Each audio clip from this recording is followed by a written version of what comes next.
আপোনালোকৰ ল'ৰা ছোৱালীক 2 লাখ চৰকাৰী চাকৰি দিয়া। কিমান দূৰ গৈ পাওঁ নাজানো, কিন্তু মই ভাবো যিমান কওঁ তাতকৈ বেছিয়ে যাব, কম নহ'ব। আৰু আমি অসমত উদ্যোগ আনিম যাতে আমাৰ ল'ৰা ছোৱালী অন্ধ্ৰপ্ৰদেশ, কৰ্ণাটক, মাদ্ৰাজত যাব নালাগে, চেন্নাইত যাব নালাগে, আমাৰ অসমতে উদ্যোগ স্থাপন কৰি আমি ল'ৰা ছোৱালীক ইয়াতে কৰ্মসংস্থাপন দিব পাৰোঁ। আমি ল'ৰা ছোৱালীক পঢ়াৰ লগতে আমি কাম শিকাম, স্কিল শিকাম, উদ্যমিতা শিকাম। এইবাৰ আমি 1 লাখ যুৱক যুৱতীক নিজৰ ভৰিৰ ওপৰত নিজে থিয় দিবৰ কাৰণে ব্যৱসায় কৰিব 2 লাখ টকাকৈ দিছোঁ। অহাবাৰ আমি 10 লাখ ল'ৰা ছোৱালীক আমি নিজৰ ভৰিৰ ওপৰত নিজে থিয় হ'বৰ কাৰণে আমি সহায় কৰিম। তাৰ মানে আপোনালোকে চিন্তা কৰক, আপোনালোকৰ খোৱা বস্তুখিনিৰ পৰা, হাত খৰচৰ টকাৰ পৰা, থকাৰ ঘৰলৈকে আৰু ল'ৰা ছোৱালীৰ শিক্ষাৰ পৰা ল'ৰা ছোৱালীৰ চাকৰিলৈকে, কৰ্ম সংস্থাপনলৈকে আজি আমি গোটেইবোৰ আমি চিন্তা কৰিছোঁ, কৰিবলৈ চেষ্টা কৰিছোঁ আৰু বহুত ক্ষেত্ৰত আমি সফল হৈছোঁ। আমি এনেকৈ যদি অসমখনক আগুৱাই লৈ গৈ থাকোঁ, তেতিয়াহ'লে আমাৰ সকলোৰে মনত শান্তি থাকিব, সাহস থাকিব, আত্মবিশ্বাস থাকিব আৰু আগুৱাই যাবলৈ আমি শক্তি পাম। আজি এই 2026 চনৰ 10 মাৰ্চৰ দিনটো আমাৰ অসমৰ মহিলা সমাজৰ বাবে এটা মাইলৰ খুঁটা হৈ ৰ'ব। ইয়াৰ আগতে কেতিয়াও আমাৰ আই মাতৃসকলে একেদিনাই একেলগে 9,000 টকা বহাগ বিহুৰ আগত কেতিয়াও পাব বা পাব পৰা নাছিলে। মহিলা উদ্যমিতা দিওঁতে মই কৈছিলোঁ যে এই 10,000 টকা আপোনালোকে ব্যৱসায়ত খৰচ কৰিব, ভাল কামত খৰচ কৰিব, কিন্তু এই 9,000 টকা কেনেকৈ খৰচ কৰিব লাগে মই নকওঁ। পৰিয়ালে আপোনালোকে যেনেকৈ ভাল দেখে আপোনালোকে এই 9,000 টকা আপোনালোকে খৰচ কৰিব আৰু আমাৰ বহাগ বিহুটো, বাপতি সাহোন আমাৰ বহাগ বিহুটো এইবাৰ সকলোৱে আপোনালোকে আনন্দৰে উদযাপন কৰিব। আৰু বহাগ বিহুৰ পিছত নতুন চৰকাৰ আহিব, ইয়াতকৈও আহিবলগীয়া দিনবিলাক ইয়াতকৈও আমাৰ ভাল হ'ব। আজি যিমান আনন্দ পাইছোঁ, অহা 5 বছৰত আমি তাতকৈ 4 গুণ আনন্দ পাম। এই কথাও মই আজি আপোনালোকক উল্লেখ কৰিছোঁ। পুনৰ এবাৰ আপোনালোকক আৰু অসমৰ বিভিন্ন স্থানত সমবেত হৈ থকা সকলো আই মাতৃকে মোৰ নমস্কাৰ জনাইছোঁ। যোৱা 5টা বছৰ আপোনালোকক সেৱা কৰিবলৈ আমাক যি সুবিধা দিলে, সাহস দিলে, তাৰ বাবে মই আপোনালোক সকলোকে মোৰ কৃতজ্ঞতা জনাইছোঁ। সকলোকে কৰিব পৰা নাই, 2-এগৰাকী এতিয়াও বাদ পৰি আছে। পুনে 40 লাখ মহিলালৈকে আমি লৈ যাম। আজি আমি কিমান মহিলাক অৰুণোদয় দিছোঁ? 40 লাখ। আৰু অৰুণোদয়ত আমি কি কৰিছোঁ? 1,000 টকাৰ পৰা আমি ইয়াক 1250 টকালৈকে বৃদ্ধি কৰিলোঁ। এইবাৰ মই মিটিঙত সুধিছোঁ অৰুণোদয় পাইছেনে?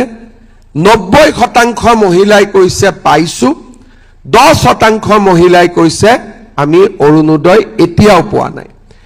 এতিয়া আমি বাকী 10%ক পাবৰ কাৰণে কি কৰিব লাগিব?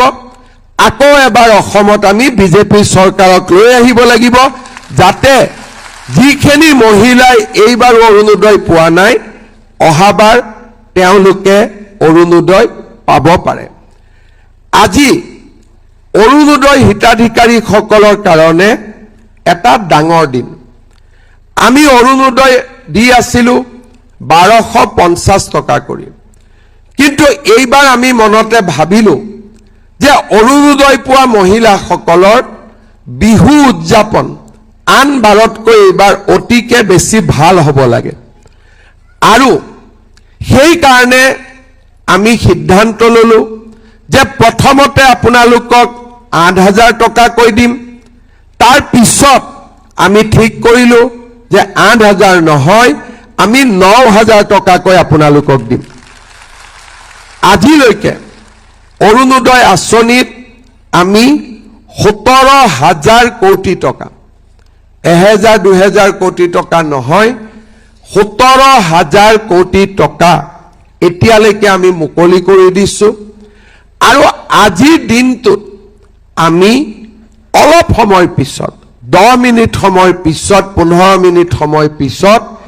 3,600 কোটি টকা একেলগে আমি মুকলি কৰি দিম সকলোৱে নিজৰ নিজৰ বেংক একাউণ্টত এই টকা 10-15 মিনিটৰ ভিতৰতে মিটিঙত বহি থাকোতে আমাৰ একাউণ্টত সোমাই যাব এতিয়া আমাৰ আগলৈকে লক্ষ্য কি আমি চাইছো যে এটা পৰিয়ালক আমি কি কি সহায় কৰিলে পৰিয়ালটো দৰিদ্ৰতাৰ পৰা আঁতৰি আহিব পাৰে প্ৰথম ঘৰখন চলিবৰ বাবে আমাৰ অন্ন লাগিব অৰ্থাৎ আমাক খাদ্য লাগিব অন্ন মানে আমি কি বুজো সাধাৰণ অৰ্থত দালি চেনি নিমখ তেল চাউল এতিয়ালৈকে আমি কি দি আছো আপোনালোকক মোদী ডাঙৰীয়াই চাউল বিনামূলীয়াকৈ দি আছে আৰু আমি আপোনালোকক 100 টকাত 1 কেজি দালি 1 কেজি চেনি আৰু 1 কেজি নিমখ দি আছো মোৰ মনটো ইয়াত সন্তুষ্ট হোৱা নাই মই আৰু কিবা কৰিব খোজো সেই কাৰণে ভগৱানে আৰু বিশেষকৈ আপোনালোকে যদি মোক আশীৰ্বাদ কৰে অহাবাৰ মোৰ মনত চেষ্টা হ'ব যে আপোনালোকৰ পৰা এটকাও নোলোৱাকৈ চেনি দালি নিমখ আৰু মিঠাতেল আপোনালোকৰ হাতত তুলি দিয়া ভাল হ'বনে বেয়া হ'ব সঁচাই ভাল হ'ব তাৰ লগতে ফটক কৰি নহয় লাহেকৈ নহলে কোনবাই ক'ব মামা কৈছিলে কৰা নাই অলপ পিছলৈকে মই আপোনালোকক আধা কেজি চাহপাতো তুলি দিব খোজো কিন্তু অলপ পিছলৈকে সোনকালে নহয়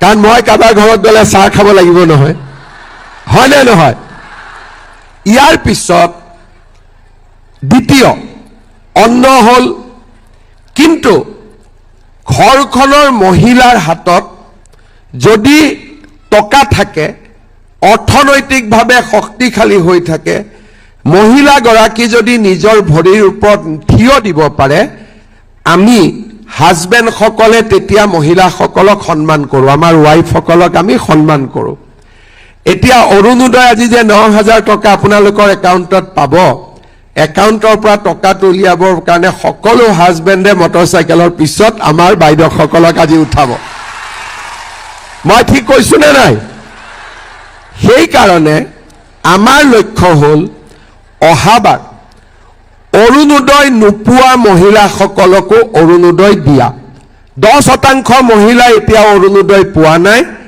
আমি অৰুণোদয়ৰ সংখ্যা বঢ়াব লাগিব আৰু অৰুণোদয় টকাৰ পৰিমাণো বঢ়াব লাগিব বছৰৰ মূৰে মূৰে টকাৰ পৰিমাণো বাঢ়ি যাব লাগিব